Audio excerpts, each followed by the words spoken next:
यानंतरची बातमी ती सिरियातून। सिरियातील सत्ता पालटाला जवळपास 2 आठवडे उलटले।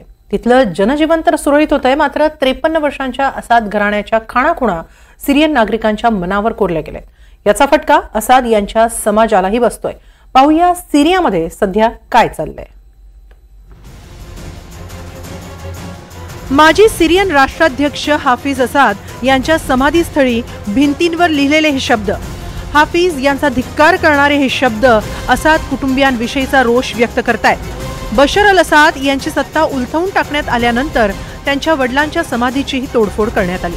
या उद्ध्वस्त समाधीबरोबर सेल्फी काढण्याची चढाओढही हुल्लडबाजांमध्ये लागली आहे। लटाकियामधील करदाहा हे असाद घराण्याचं मूळ गाव। इथंच त्यांच्या अलवाईद समाजातील अधिकाधिक लोकांचं वास्तव्य आहे।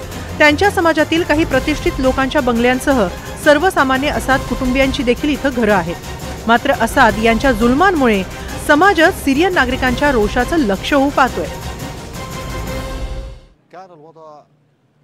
इथली स्थिती इतर सिरियन समाजाला वाटते तशी नाही। सगळ्यांना वाटतं की करदाहा शहर एखाद्या संगमरवरी दगडातनं घडलंय। इथे सगळी सुबत्ता आहे, मात्र वास्तव वेगळं आहे। बंडानंतर असाद यांच्या करदाहामधल्या घरीही लुटमार झाली। असाद घराणं ऐशो आरामात जगत होतं, संपत्ती त्यांच्या पायाशी लोळण घेत होती। तरी इतर अलवाईद समाज मात्र सिरियन नागरिकांप्रमाणेच दारिद्र्यात जीवन जगत होते।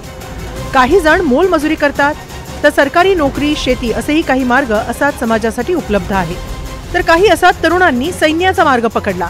देशभक्ती म्हणून नव्हे, तर उदरनिर्वाहाचा इतर कोणताच पर्याय उपलब्ध नसल्यानं काही अलवाईद तर असाद यांना देशद्रोहीच मानतात। आम्हालाही सिरियाच्या स्थितीबद्दल रागच आहे। जेव्हा हिंसा होते तेव्हा आम्हीही निराश होतो, दुःखी होतो। सगळ्यात महत्त्वाचं म्हणजे कोणताही समाज पंथांमध्ये विखुरलेला नको, तेव्हाच हा हिंसाचार थांबेल। तर काहींनी नव्या सत्ताधाऱ्यांकडून काही सकारात्मक अपेक्षा व्यक्त केल्या। नवे सत्ताधारी अलवाईद समाजाप्रती आदर राखून असल्याचंही काहींचं मत आहे। ज्यांनी ही क्रांती घडवली त्या सगळ्यांनी एकत्र येत नवा स्वतंत्र सिरिया घडवला पाहिजे। सिरियन समाजाची मूल्य, धर्म, शिक्षण, विज्ञान, ज्ञान या सगळ्या क्षेत्रात प्रगती झाली पाहिजे आणि यासाठी सगळ्यांनी एकत्र यायला हवं। याच अपेक्षा नव्या राजकर्त्यांपर्यंत पोहोचवण्यासाठी अलवाईद समाज एकत्र आलाय। यात सर्वाधिक चर्चा झाली ती आर्थिक अडचणींबाबत। सरकारी कर्मचाऱ्यांचं थकीत वेतन, इंधनाचे वाढते दर, सार्वजनिक दळणवळण व्यवस्था अशा काही समस्यांवर चर्चा करण्यात आली। तर अलवाईद समाजातील मुलं सिरियन सैन्यात दाखल आहेत, त्यांच्याविषयी देखील चिंता व्यक्त करण्यात आली। सत्ता पालटानंतर करदाहामधील अनेक जवान बेपत्ता आहेत, तर काहींवर खटले दाखल होत आहेत। बंडखोरांकडून अलवाईद समाजालाही लक्ष्य करण्यात येत आहे। त्यातच काही कट्टरपंथीयांचाही समावेश आहे।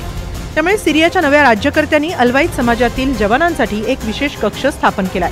याद्वारे त्यांना त्यांची शस्त्र सरकार दरबारी जमा करता येतील, तसंच त्यांना एक ओळखपत्र देऊन सिरियामध्ये मुक्तपणे संचार करण्याची मुभा दिली जाते। सिरियातील सत्ता पालटानंतर अराजकता माजणार नाही याची दक्षता नव्या राज्यकर्त्यांना घ्यावी लागणार आहे। त्यातच असाद यांच्या अलवाईद समाजातील निरपराधांचं रक्षण करण्याची जबाबदारी देखील त्यांच्यावर आहे, अशी आशा अलवाईद कुटुंबियांनी व्यक्त केली आहे। Bureau report, NDTV Marathi.